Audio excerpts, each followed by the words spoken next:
సనాతన ధర్మాన్ని పరిరక్షించడం, హిందువుల మనోభావాలను కాపాడడం మాత్రమే కాదు, హిందువుల దేవాలయాల అభివృద్ధికి కూటమి ప్రభుత్వం కట్టుబడి ఉందని పవన్ కళ్యాణ్ స్పష్టం చేశాడు. మోడీ మార్గనిర్దేశంతో, చంద్రబాబు నాయకత్వంలో, పవన్ కళ్యాణ్ చొరవతో సనాతన ధర్మ ఔన్నత్యాన్ని పరిరక్షించడమే కాకుండా ఆలయాలకు వెళ్లే రోడ్డు మార్గాలను కూడా అభివృద్ధి చేస్తున్నారు. శ్రీకాళహస్తి ఆలయానికి గిరి ప్రదర్శన కోసం 10 కోట్లు వెచ్చించి గిరి ప్రదర్శన కోసం సిమెంటు రోడ్డు అభివృద్ధి చేశారు.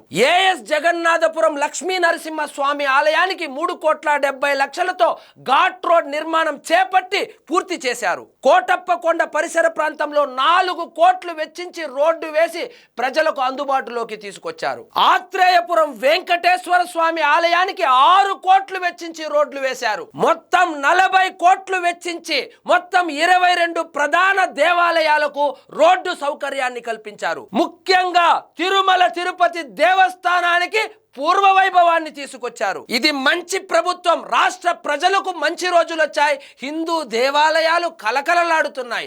సర్వే జనా సుఖినో భవంతు.